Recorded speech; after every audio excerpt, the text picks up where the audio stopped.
नमस्कार बच्चों, कैसे हैं आप सब। आशा करती हूँ आप सभी अच्छे होंगे, स्वस्थ होंगे, खुश होंगे और अपनी पढ़ाई भी अच्छे से कर रहे होंगे। तो जैसा कि आप सभी जानते हैं, मैं हूँ आपकी हिंदी की अध्यापिका और मैं स्वागत करती हूँ आप सभी का आईसीटी वर्चुअल क्लासरूम में।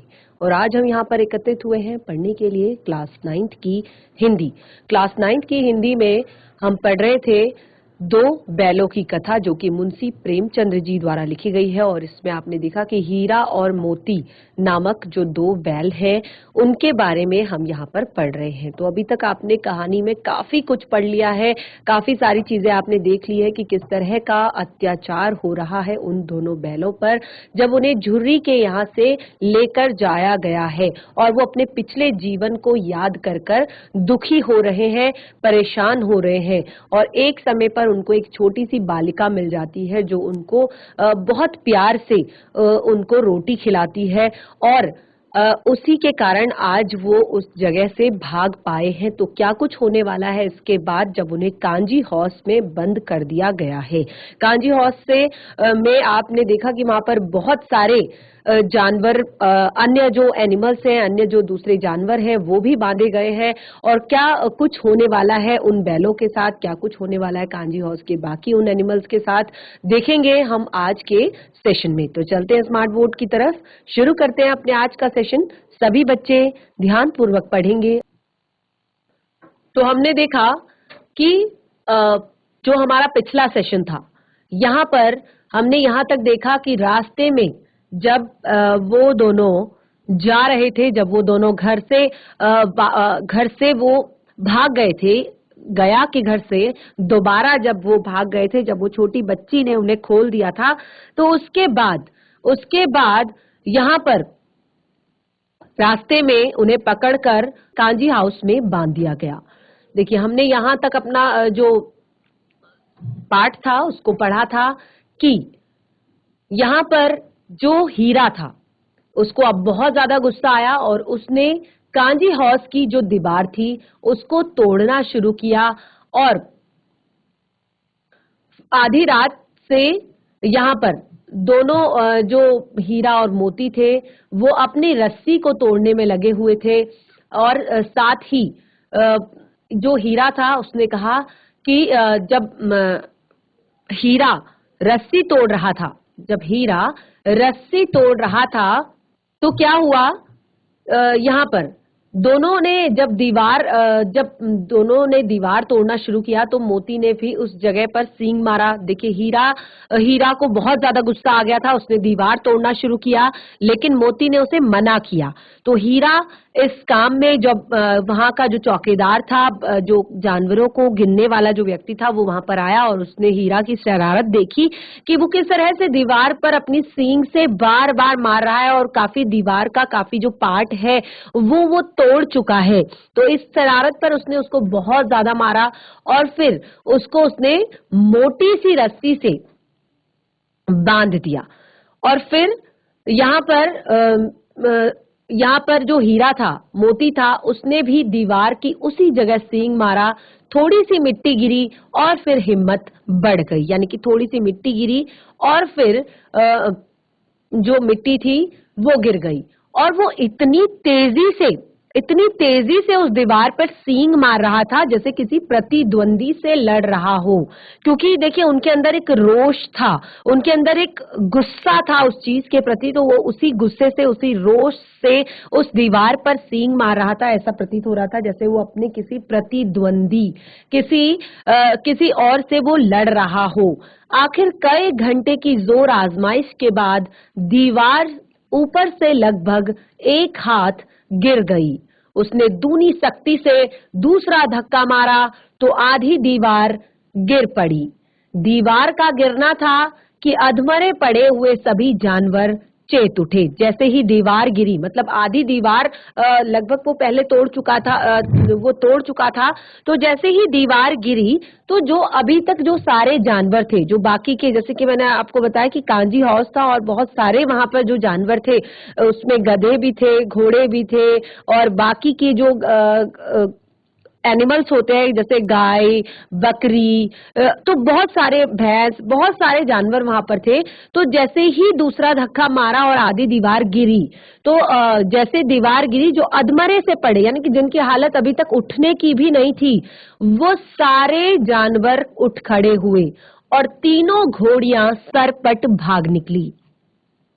और उसी समय वहां से तीनों घोड़ियां जो थी वो सरपट भाग निकली, फिर बकरियां निकल गई, इसके बाद भैंसें भी खिसक ली, पर गधे अभी तक ज्यों के त्यों खड़े थे। देखिए, ये जो बात है, ये शुरुआत में ही यहाँ पर क्लियर की गई थी कि जो गधे होते हैं वो उनका एक बिहेवियर बताया गया था कि वो कैसे होते हैं, उन्हें क्या कहा जाए, उन्हें बेवकूफ कहा जाए या उन्हें सीधा साधा कहा जाए। तो वही चीज कि जो घोड़ियां थी वो दीवार गिरते ही चली गई, बकरियां भाग गई, भैंसें भाग गई, बाकी के जानवर भाग गए, लेकिन गधे जो थे अभी तक ज्यों के त्यों खड़े थे। हीरा ने पूछा, तुम क्यों नहीं भाग जाते? क्योंकि हीरा को बहुत मोटी रस्सी से बांधा गया है। बाकी जानवर खुले थे, लेकिन हीरा जब इस तरह की बदमाशी कर रहा था तो उसको मोटी रस्सी से बांध दिया गया था। तो हीरा ने कहा कि तुम क्यों नहीं भाग जाते?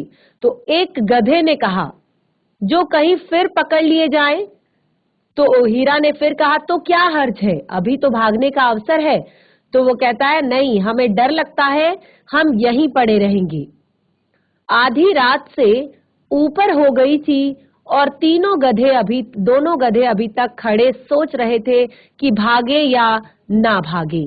और मोती अपने मित्र की रस्सी तोड़ने में लगा हुआ था। जब वह हार गया तो हीरा ने कहा कि तुम चले जाओ। अब देखिए, उसने दीवार तोड़ी थी, सारे जानवर भाग चुके थे। तो अब क्योंकि हीरा जो था वो मुसीबत में था, हीरा को रस्सी से बांधा गया था, बहुत मोटी रस्सी से बांधा गया था।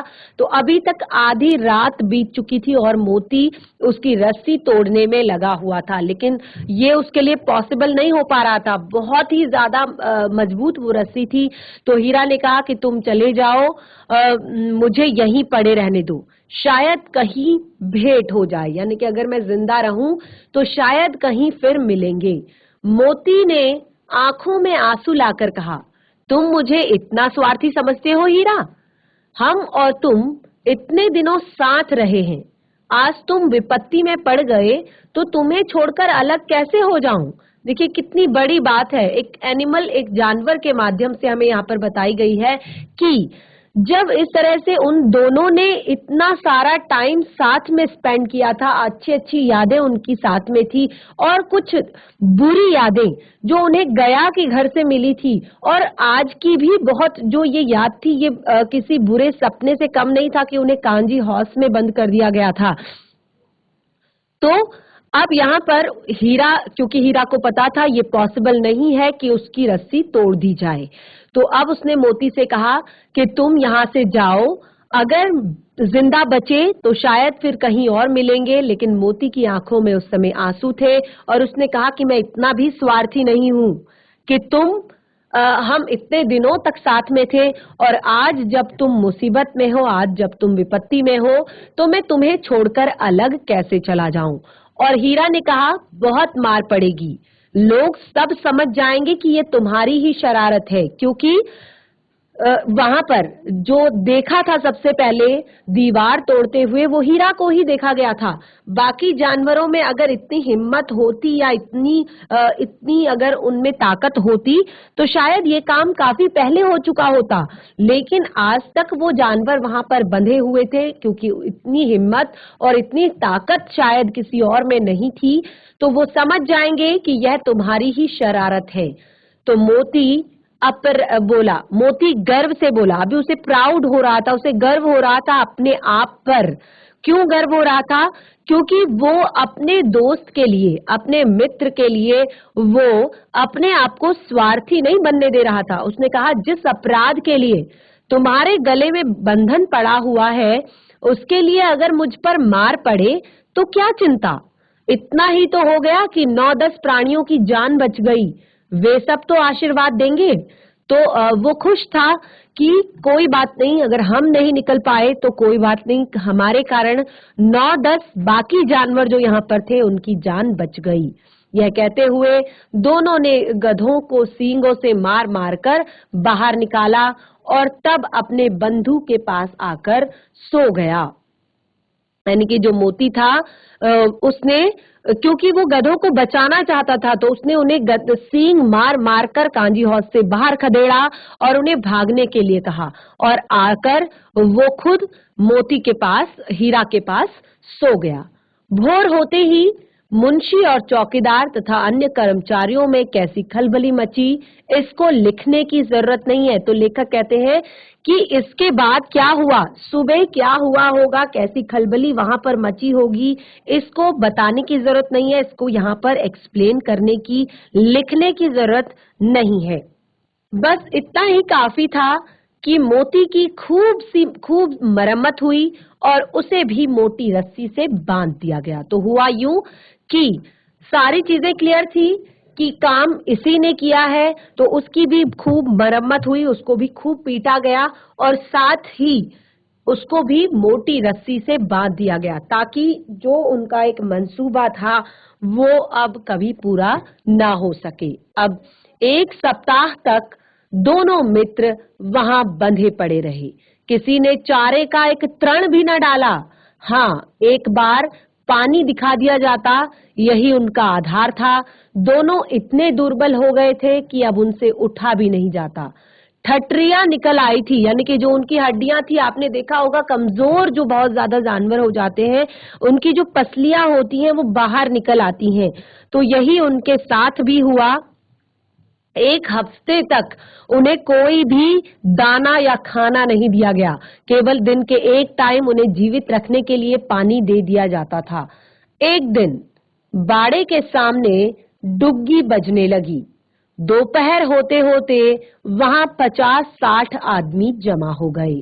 तब दोनों मित्र निकाले गए और उनकी देखभाल होने लगी। लोग आ आकर उनकी सूरत देखते और मन फीका करके चले जाते और कहते, ऐसे मृतक बैलों का खरीदार कौन होगा। तो यहाँ पर जो 1 हफ्ते के बाद लगभग बाहर अचानक से डुगडुगी बजी और फिर दोपहर होते होते वहां पर बहुत सारे लोग आने लगे और तब दोनों मित्रों को बाहर निकाला गया और उन दोनों को खिलाया पिलाया जाने लगा। उन दोनों की थोड़ा बहुत वहां पर केयर होने लगी, क्योंकि लोग आकर उनको देख रहे थे और कह रहे थे कि ऐसे मृतक बैलों का खरीदार कौन होगा, कौन इन्हें खरीदेगा, क्योंकि इनकी स्थिति तो बिल्कुल एक जैसे प्राण निकलने वाले हैं, ऐसी इनकी स्थिति है, तो ये क्या काम करेंगे। सहसा एक दड़ियल आदमी, जिसकी आंखें लाल थी और मुद्रा अत्यंत कठोर थी, आया और दोनों मित्रों के कोल्हों में उंगली गोदकर मुंशी से बातें करने लगा। उसका चेहरा देखकर अंतर ज्ञान से दोनों के दिल कांप उठे। वह कौन है और उन्हें क्यों टटोल रहा है, इस विषय में उन्हें कोई संदेह न हुआ। दोनों ने एक दूसरे को भीत नेत्रों से देखा और सिर झुका लिया। तो यहाँ पर जो अब जब कोई भी खरीदार नहीं आ रहा था, कोई व्यक्ति उन्हें खरीदना नहीं चाह रहा था, क्योंकि उनकी हालत बहुत ज्यादा खराब थी, तो ऐसे में एक व्यक्ति आया जो बहुत ही ज्यादा दड़ियल था, बड़ी बड़ी दाढ़ी थी, लाल लाल आंखें थी, जो मुद्रा थी, इस एक फेस का जो उसका चेहरा जो उसका था वो अत्यंत कठोर था, बहुत ऐसा लग रहा था खड़ूस टाइप का है। और दोनों मित्रों के कूल्हों में, यानी कि जो उनकी कमर होती है, इस तरह से वहां पर हाथ गोद गोद कर, यानी कि ऐसे टच करके उन्हें देख रहा था बार बार और मुंशी से बातें कर रहा था। दोनों ने उस इंसान का चेहरा देखा तो उनके अंतर ज्ञान से, यानी कि वो समझ गए कि ये कौन है। जब लास्ट में कोई भी जानवर किसी काम का नहीं रह जाता है तो उसको कसाई खानों में बेच दिया जाता है, जहां पर उनके शरीर के अलग अलग अंगों से अलग अलग तरह के चीजें बनाई जाती हैं, अलग अलग तरह से उनका उपयोग किया जाता है। तो यही चीजें उनको पता थी और वो उनके दिल कांप उठे।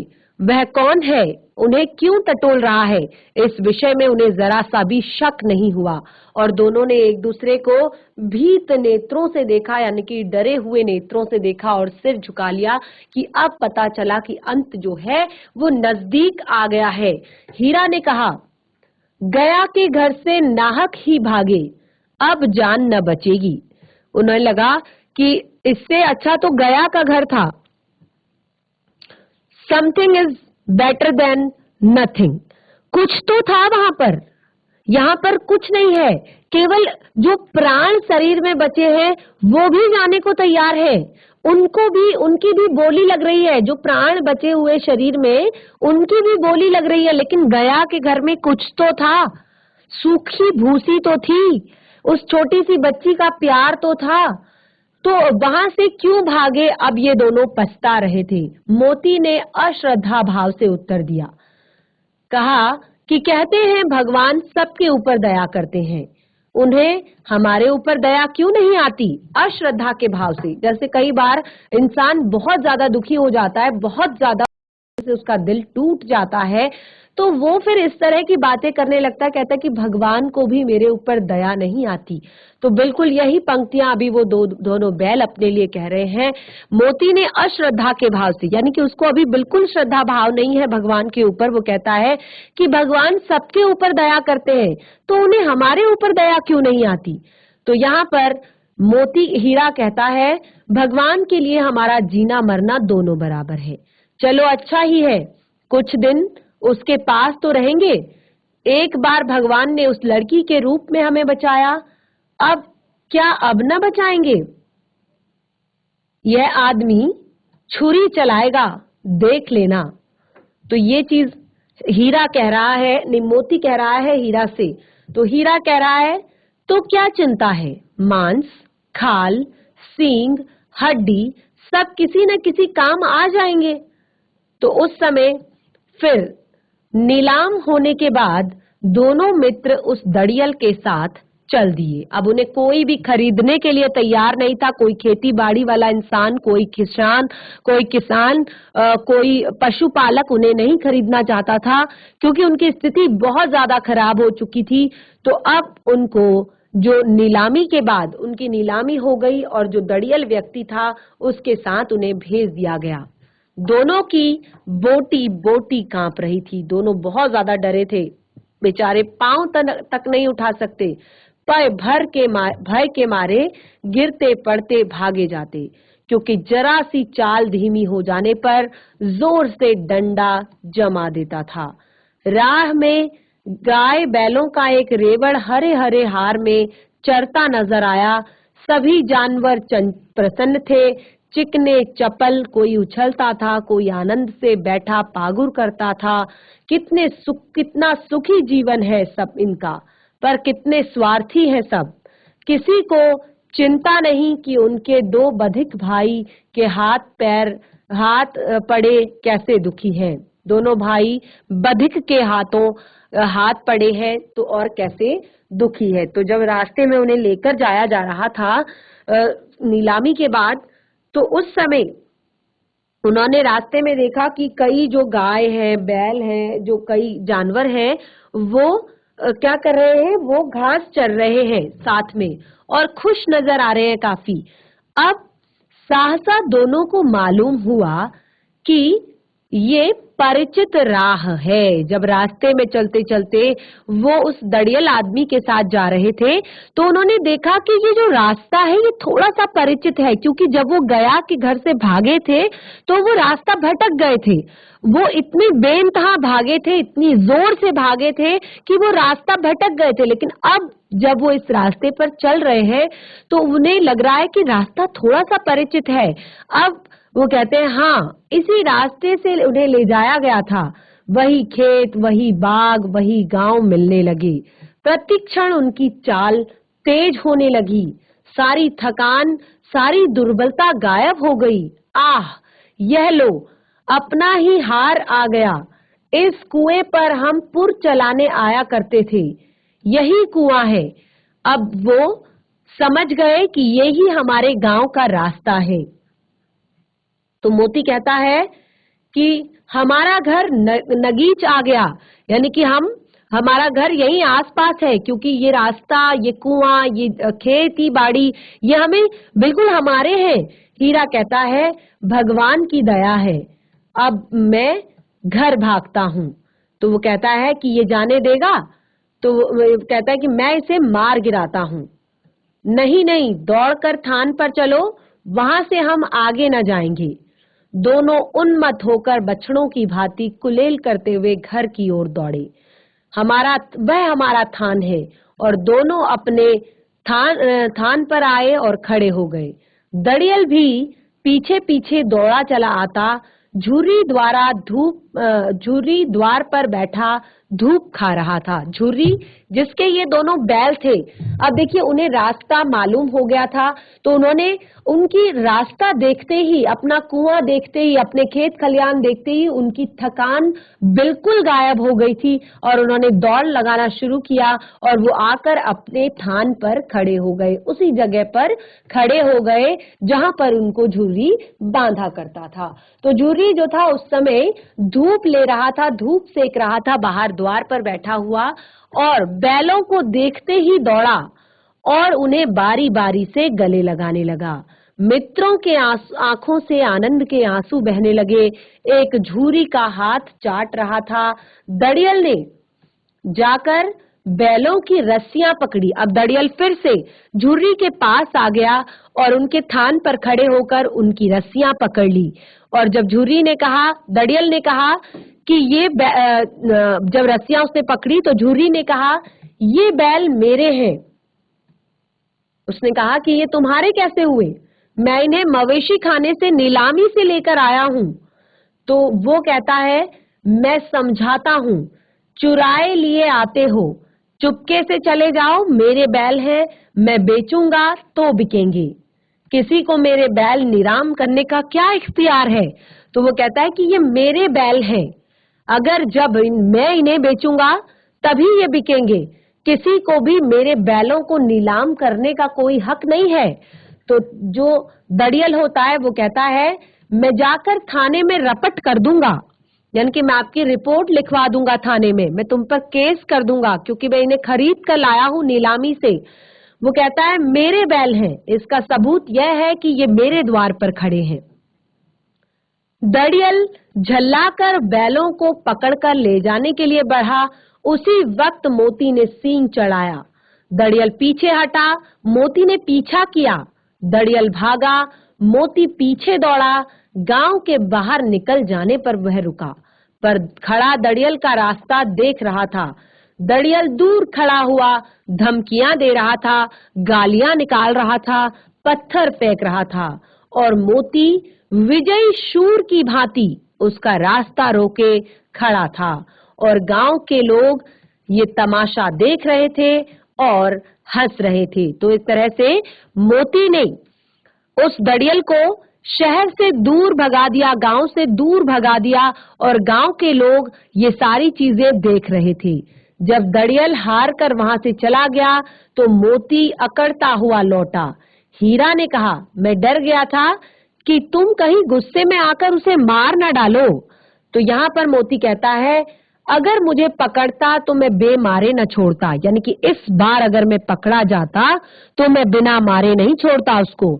तो वो कहता है कि अब ना आएगा तो दूर से ही खबर ले लूंगा, देखूं कैसे लेकर जाता है। जो गोली मरवा दे तो वो कहता है, मर जाऊंगा पर उसके काम तो बिल्कुल नहीं आऊंगा।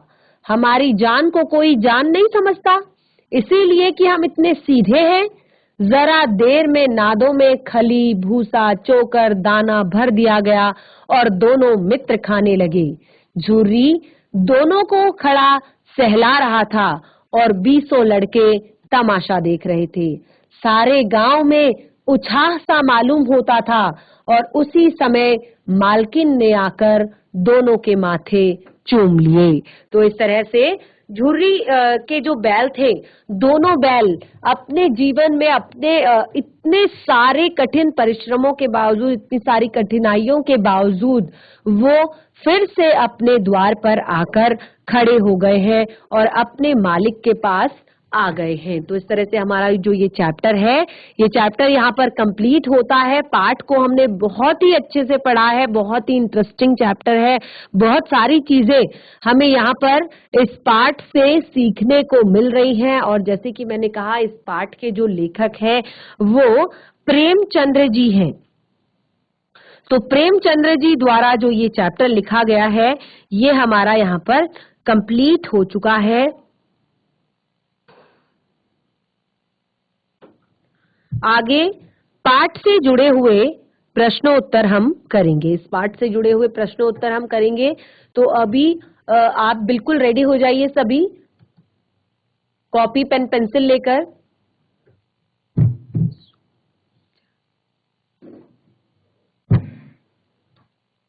कोशिश करेंगे कि प्रश्नों का उत्तर स्वयं से दें, क्योंकि बहुत ही अच्छे से चैप्टर को हमने पढ़ा है, बहुत अच्छे से हमने पाठ को समझा है।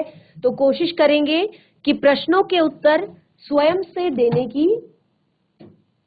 कांजी हाउस में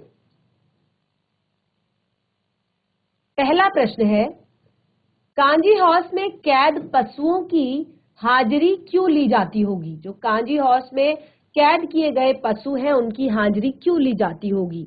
देखिए, कांजी हाउस जो है, यहाँ पर क्या किया जाता है, कांजी हाउस में जो भी पशु होते हैं, जो आवारा पशु होते हैं या जिनको छोड़ दिया जाता है या जिनका कोई मालिक नहीं होता, तो ऐसे पशुओं को इकट्ठा किया जाता है। यानी कि एक प्रकार की पशुओं की जेल है, जहां पर पशुओं को रखा जाता है, जहां पर एनिमल्स को रखा जाता है।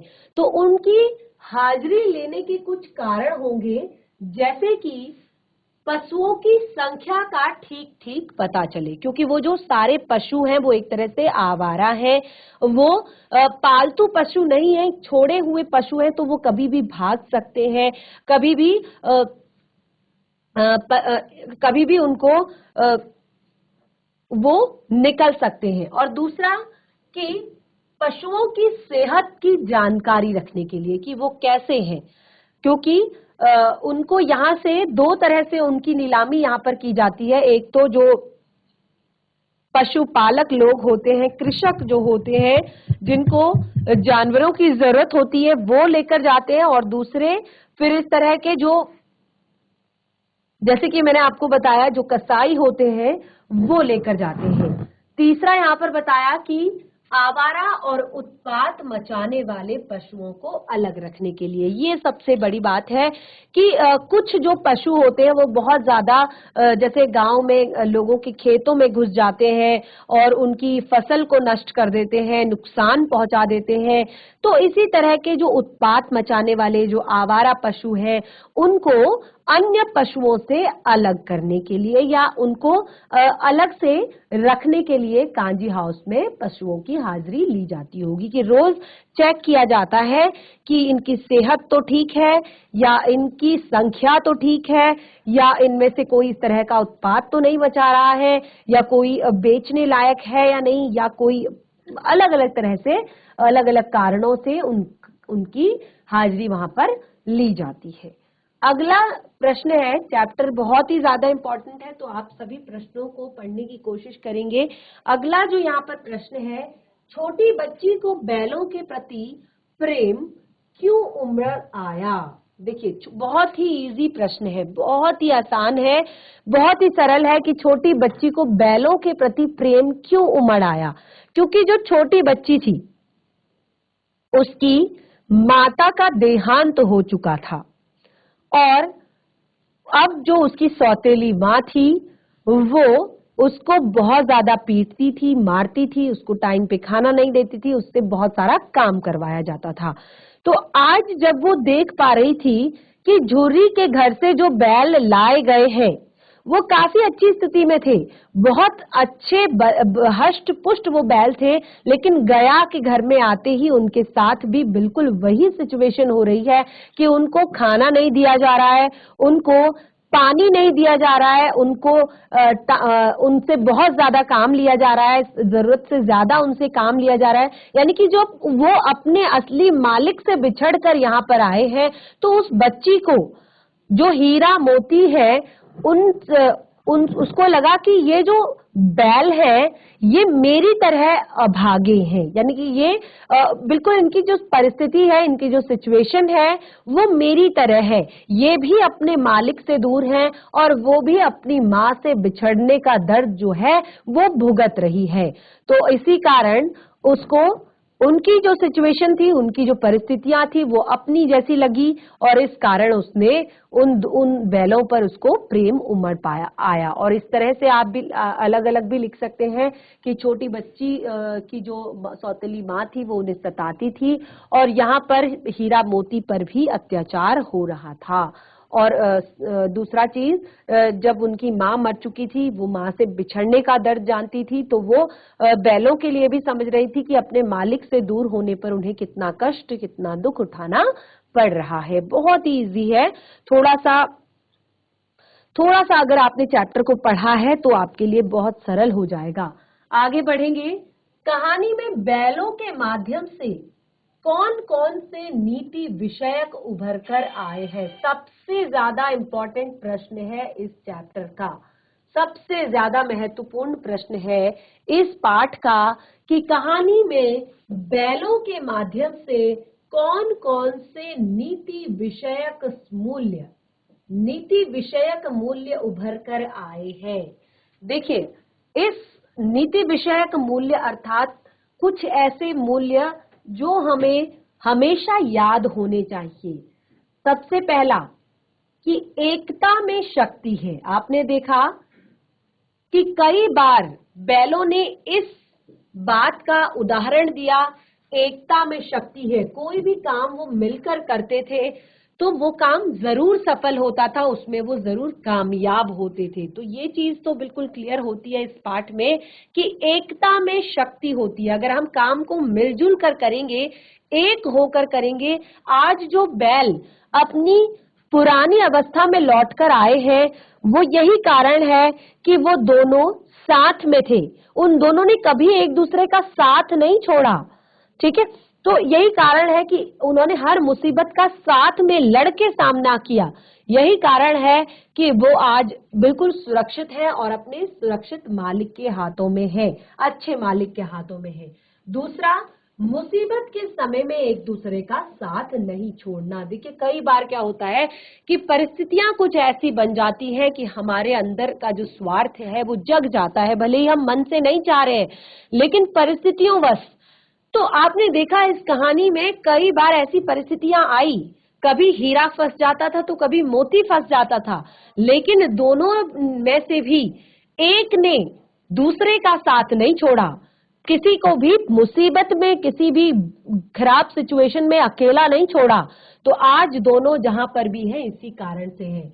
दूसरा, समाज के सुखी संपन्न लोगों को भी आजादी की लड़ाई में योगदान देना चाहिए। देखिए, ये प्रेमचंद्र जी द्वारा लिखा गया चैप्टर है।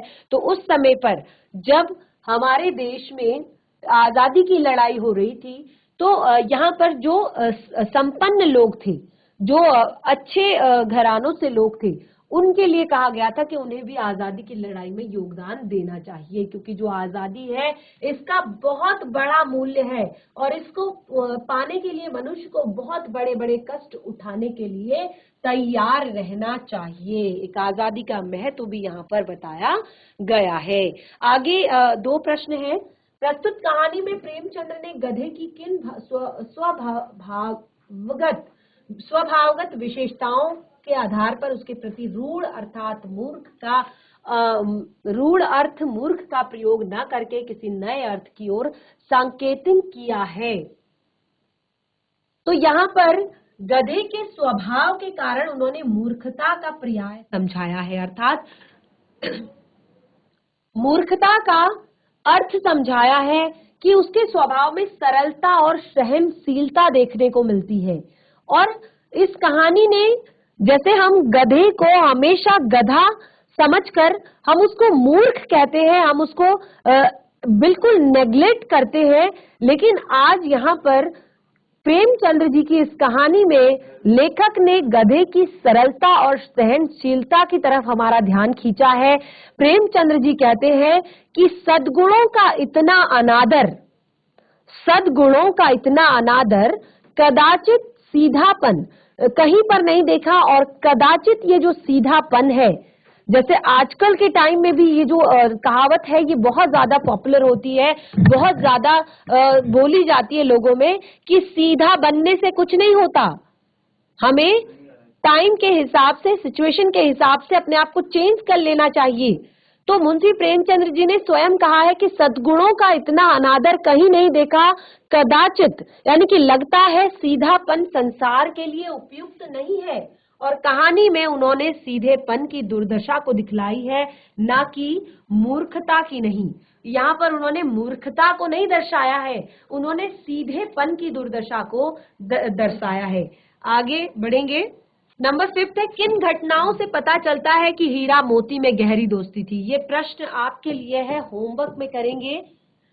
कई सारी ऐसी घटनाएं बीच में आती हैं जिनसे हमें पता चलता है कि हीरा मोती में बहुत गहरी दोस्ती है। चैप्टर को 4 से 5 दिन लगभग हो गए हैं पढ़ते हुए, एक एक चीज आपको क्लियर करवाई है, नहीं समझ में आता है तो आप पूछ सकते हैं, अपनी समस्या हमारे साथ शेयर कर सकते हैं, लेकिन इन जो प्रश्न यहाँ पर दिए गए हैं इनको आप स्वयं से करेंगे। लेकिन औरत जात पर सींग चलाना मना है, भूल जाते हो? हीरा के इस कथन के माध्यम से स्त्री के प्रति प्रेमचंद्र के दृष्टिकोण, क्योंकि कहानी के लेखक कौन है? प्रेमचंद्र हैं, तो प्रेमचंद्र का स्त्री के प्रति दृष्टिकोण स्पष्ट कीजिए। क्लास 9th के आप बच्चे हैं, काफी चीजें आप समाज से भी सीखते हैं, तो किस तरह की परिस्थिति थी उस समय समाज में और किस तरह की परिस्थिति है आज समाज में, तो वो सारी चीजें कंपेयर करके आप यहाँ पर प्रेमचंद्र का स्त्रियों के प्रति जो